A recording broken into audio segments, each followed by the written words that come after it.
Welcome to Horsebytes, your go-to source for keeping up with the show jumping world. With one major event under our belt, the sport looks forward to the Olympics coming up in just a few short months. So we'll dive into Gregory Baudot's track record as a course designer and give you some insight on what you might expect come July. And of course, last week we saw the 44th edition of the World Cup Finals descend upon Riyadh for an exciting, if not tumultuous, week of top sport that saw Henrik von Eckermann and King Edward retain their crown. We'll take you through the podium finishers as well as give you a full review of the 2024 edition of the Indoor Championships. But first, let's take a look at our top athletes from the week. Well, it was a fantastic week yet again for the reigning World Cup champion and world number one, Henrik von Eckermann and King Edward, who make it a repeat victory in Riyadh. Jumping clear throughout and winning all 3 days of competition, they were a cut above the rest, proving why they are the top horse rider combination in the world, despite falling off in the warm-up before the final round. They beat out Julien Epayard and Dubai de Cedri and fellow countryman Peter Fredriksson and Catch Me Not S. With the top three horses all going barefoot, it was clear that having a light foot made all the difference for the Indoor Championship title. And don't forget,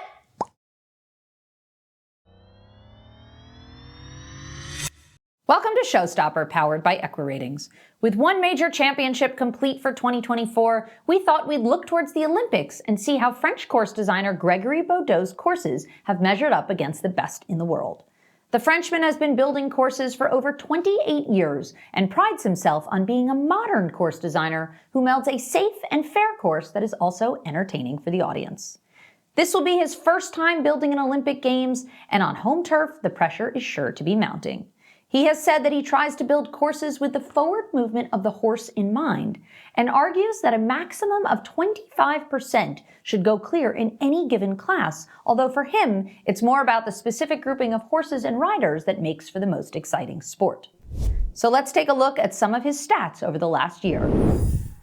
The strongest 5-star field strength Baudot built for was the World Cup in Basel with a field strength of 709, won by Peter de Vos and Tupi de la Roque on an ELO of 753. For context, the strongest field strength we saw in all of 2023 under any course designer was 758 and 747 in the Rolex Top 10 Final and Rolex Grand Prix in Geneva. So basically, that means Baudot built a course for one of the strongest groups of horses and riders we saw all year. Conversely, however, that same weekend he built the Grand Prix in Basel with the lowest 5-star field strength of 685, but produced a clear rate of only 10%. So perhaps you could deduct that he built it a little too strong for those entered in it. Every single major competition Baudot has built or assisted building this year has seen a winner with a very high ELO, proving that mastering one of his courses takes a consistent and top sport horse. It doesn't seem like a fluke winner will be in the cards come July. The average clear rate of any class Baudot has built so far this year is 17.6%, so a bit lower than his estimate of 25%, but to be honest, I would bet that that percentage is right in the sweet spot of what the crowd generally likes. He averaged 6.8 clear rounds per class, which if you ask me, is absolutely ideal for 5-star show jumping. Jumpable, but clearly very challenging. I can say from personal experience that Baudot's courses are unique and truly stand out from the rest. He places jumps in unexpected places, he never overfaces the field, and he catches horses and riders out all over the course versus in one particular area. One of his strongest assets is his use of color and material when building a course in order to challenge the sight of the horses by creating optical illusions for, honestly, both the horse and the rider. It will be particularly fascinating to see what he builds come the Olympics, but you can be sure he is up to the challenge, and we will certainly see some difficult and entertaining sport. Horsebytes is presented in part by Karina Brez Jewelry.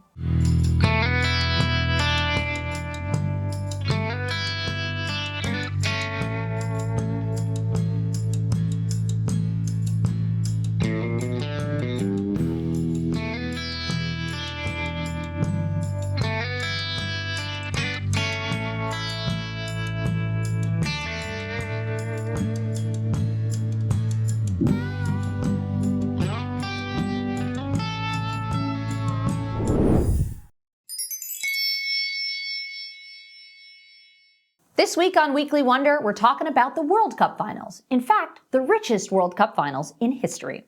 We saw the usual thrills and spills, but nothing out of the ordinary, and no major surprises in terms of the competition. A lot of planks came down and some tricky short 3- and 4-stride lines, but overall, it was a wonderful week of sporting action. Last week, we covered the basic format and rules, but we wanted to give you some more in-depth information about qualifying and why this year's event was particularly unique from previous editions of the championships.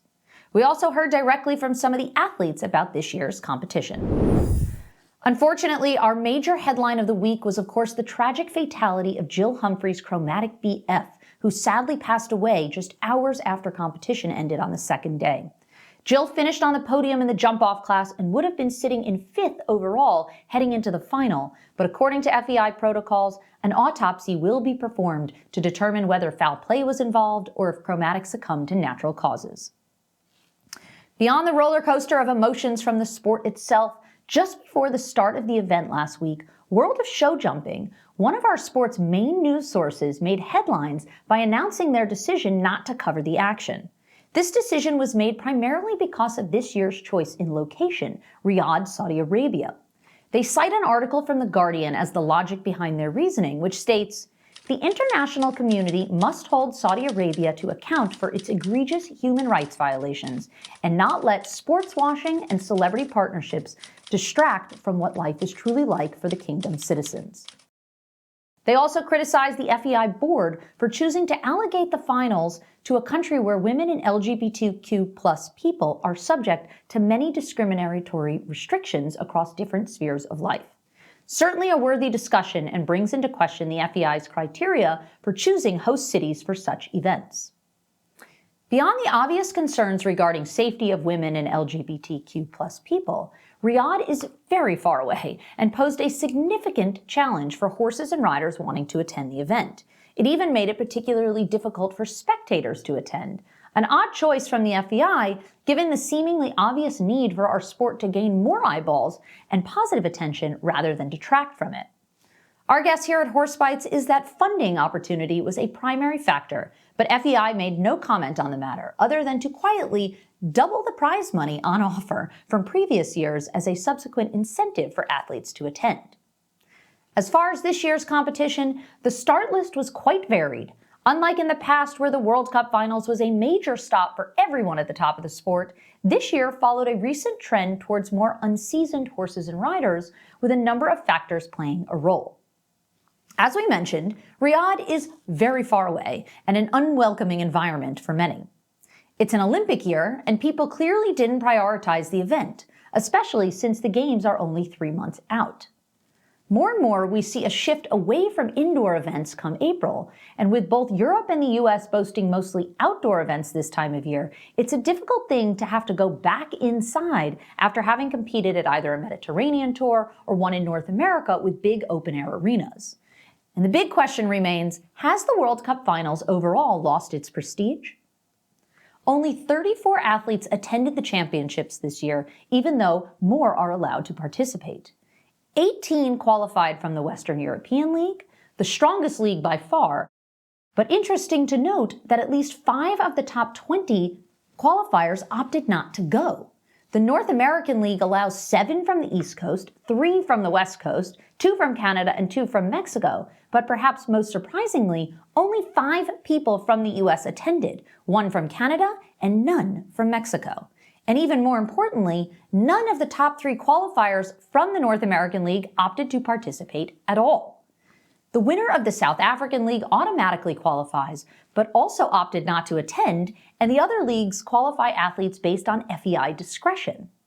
A lot of the riders who attended were first-timers with very little international experience, let alone championship experience, and to be honest, we saw a lot of 9-year-old horses on the list as well, which was the minimum cutoff requirement, but overall, this certainly highlighted a lack of seasoned preparation of horses and riders who took part this year.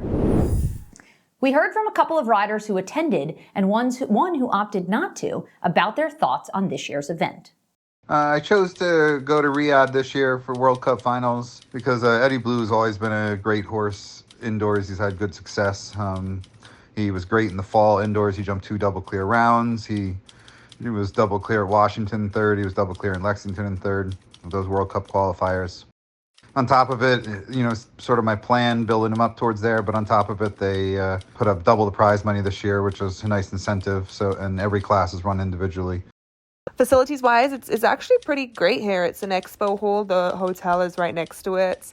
The main ring it's pretty big. The warm-up ring is huge. They have another ring and a lunge ring for riding. So it's a lot of space for the horses, and the stables are fully air conditioned. So you don't really feel like you're in, a super hot climate, or that the horses are having any issues with that in that sense of things.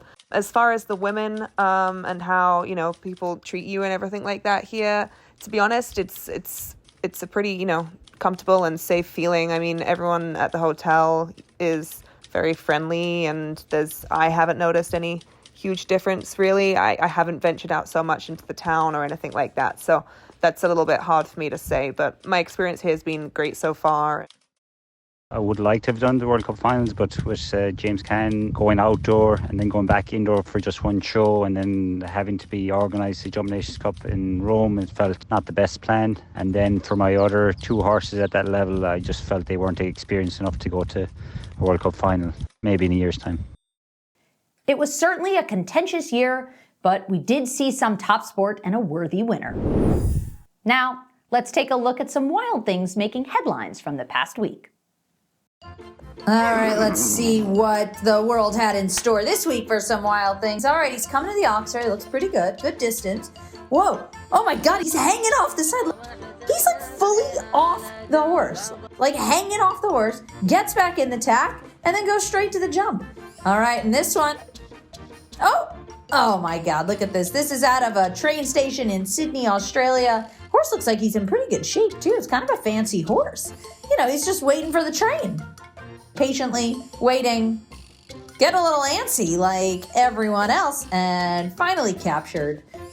Those were your wild things of the week. If these bloopers made you chuckle, be sure to hit the subscribe buttons for more. And if you have one you'd like to share, please send it along and get an opportunity to be featured on the show.